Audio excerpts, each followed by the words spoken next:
I'm going to be making some oatmeal for breakfast.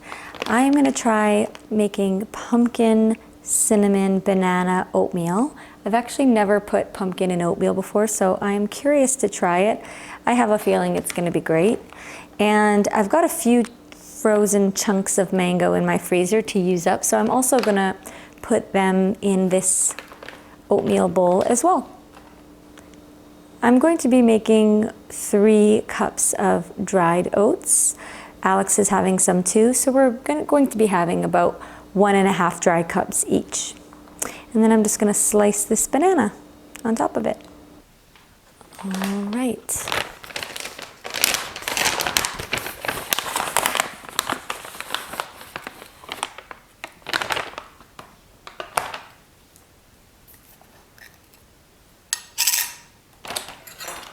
And I'm going to put about 2 heaping tablespoons of this pumpkin puree.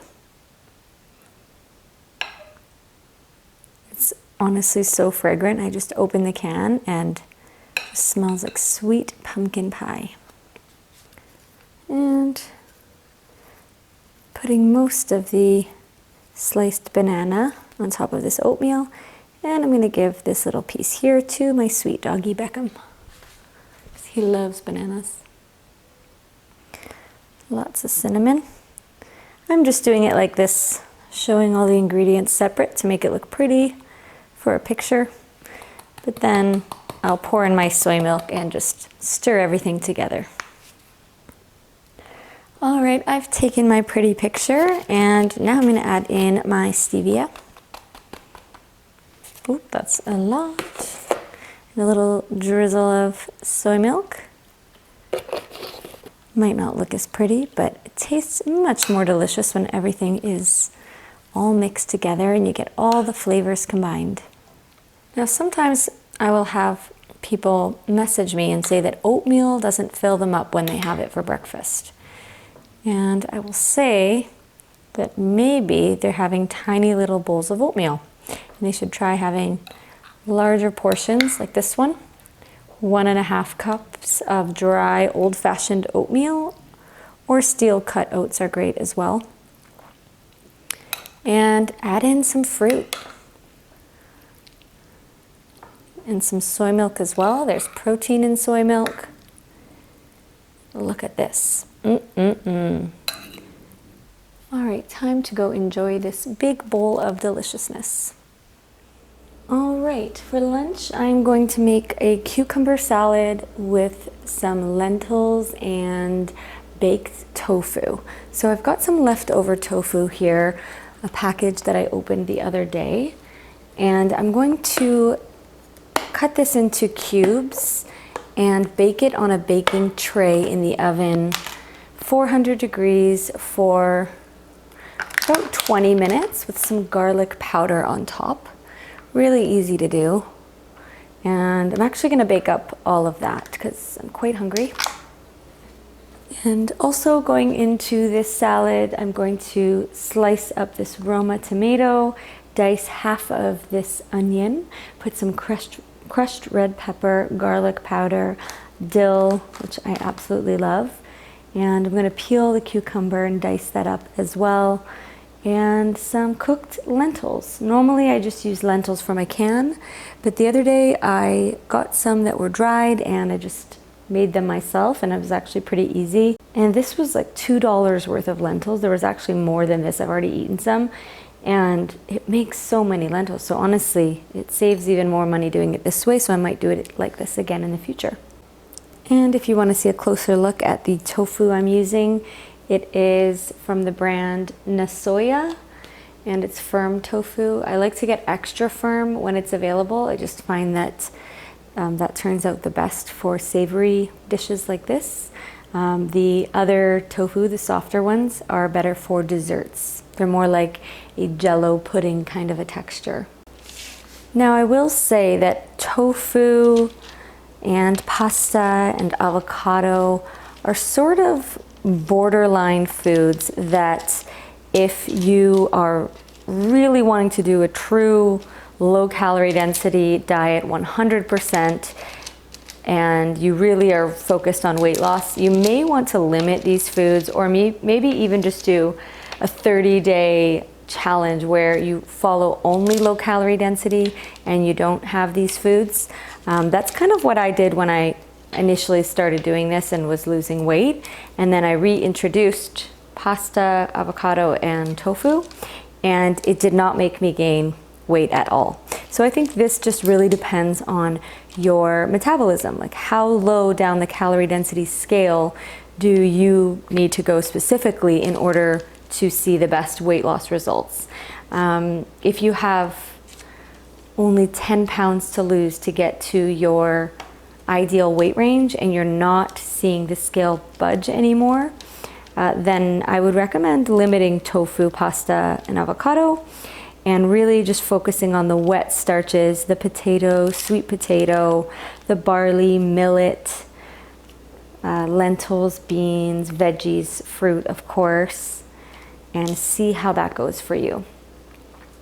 That's one of the questions I get asked a lot, is what do I recommend for, getting those last few pounds off if you've reached kind of a plateau or an equilibrium of weight loss? And the answer is to just try including more dark leafy greens, more broccoli, more zucchini, and maybe a little bit less of the avocado, and the higher foods that are higher on the scale of calorie density. There we go. And I'm gonna just sprinkle some garlic.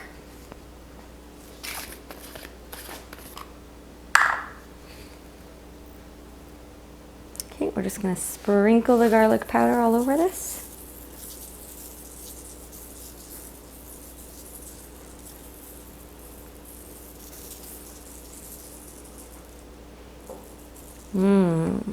And smell the garlic.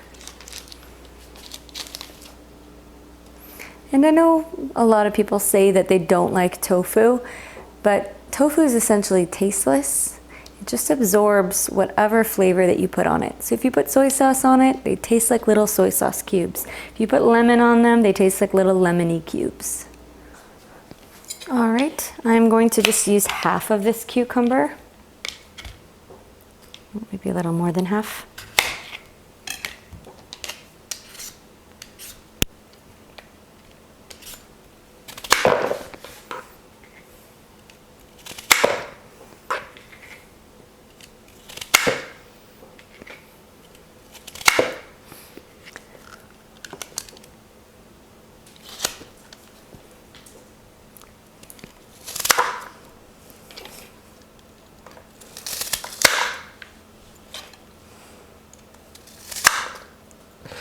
All right, so we've got the Roma tomato, half of a peeled cucumber, and half of an onion.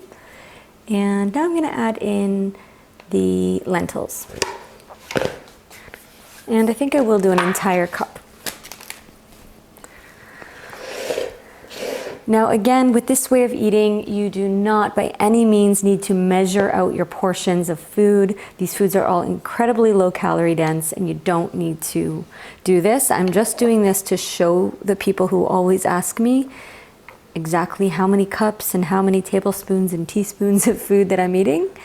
I know it can be helpful for some, so I'm showing you 1 cup of lentils.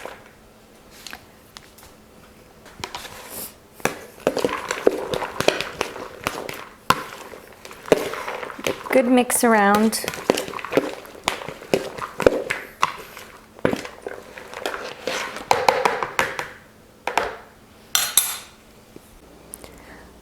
All right, our little tofu cubes are baked and a little bit crispy on the outside, just how I like them. And what I'm going to do is I'm just going to transfer them now to my big mixing bowl.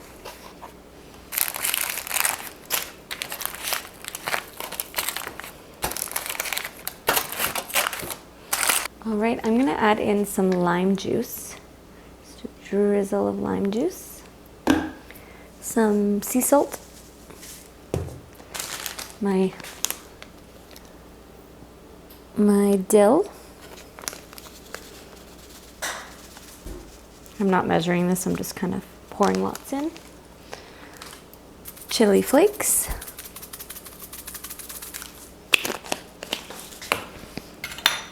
Just give it a good mix together.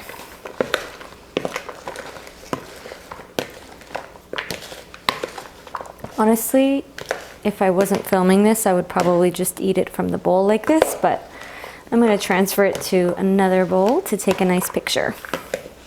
Thumbs up if you also like eating from the mixing bowl. I can't be the only one out there.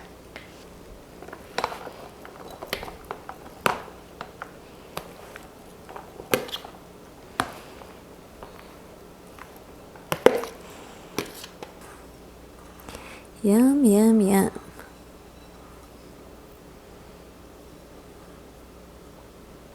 As a little snack, I am going to have a banana and a cup of this tea, which I am really in love with. It honestly is instantly kind of becoming one of my top favorite teas of all time.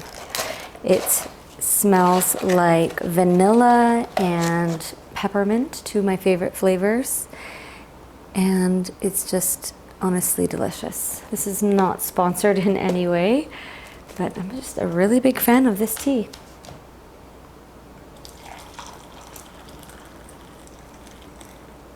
And I'm gonna add a little bit of stevia.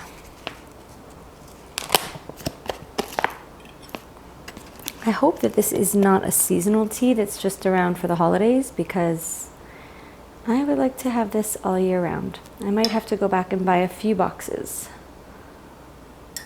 One of the reasons I really like it is that it's really strong. It's a black tea mixed with peppermint and vanilla and other yummy ingredients. But I like a really, really strong tea. And depending on what tea it is, sometimes I'll actually use 2 tea bags. But this one, as you can see, it steeps really quickly and becomes really, really strong. And I've also had it with a little bit of soy milk before, and it's really good like that as well.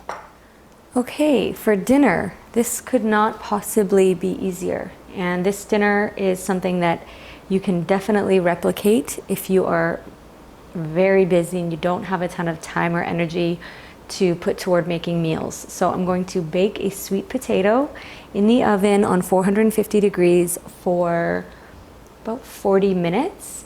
I'm going to cook some frozen broccoli spears in a frying pan with a splash of water, no oil of course, and it takes about 5 minutes to 7 minutes for those to cook on medium heat.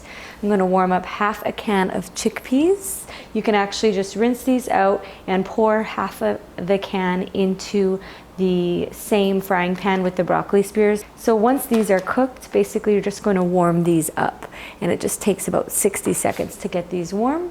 And then I'm going to have a drizzle of ketchup on top of the sweet potato, and that is it. And so something that I recommend if you don't have a ton of time to make your dinners, or you find that you get tempted to eat something that maybe is a bit processed because it's just quicker for you, you can just microwave it, for example. This is a great alternative, and something you can do to save even more time is to bake a few sweet potatoes the night before. Maybe bake 3 or 4 of them, put them in glass containers in the fridge so that when you want to make your lunch or dinner, this will only take you maximum 7 minutes. You can microwave this for maybe 2 minutes if it's already cooked, and then as long as it takes to cook this frozen broccoli is as long as the entire meal needs to take to prepare. And so I just wanted to take some time to say this and give an example of a super easy meal that you can prepare no matter how much time that you have to make your meals. And there we go.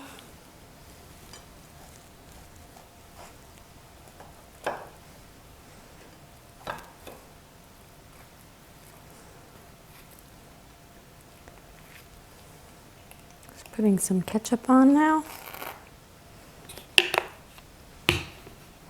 I am going to make a dessert toffee smoothie using these Enzo stevia drops. I used to use these years ago, and I haven't used them in a really long time. I messaged Enzo Stevia and told them that I have a YouTube channel and that I always promote their stevia because it's honestly the best I've ever tried. And they sent me some more stevia as well as these drops, which I'm really excited about. So thank you, Enzo Stevia.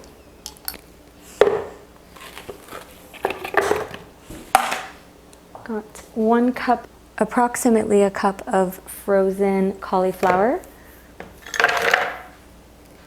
And that's just to thicken up the smoothie and make it kind of like a milkshake. And I'm using some coconut milk. Half a cup of coconut milk. And I'm going to blend this all up. What am I thinking? Making a smoothie without cinnamon? No. Gotta have that cinnamon in there. There we go. Let's blend this all up. Yum, yum, yum. Oh my goodness, I'm excited about this.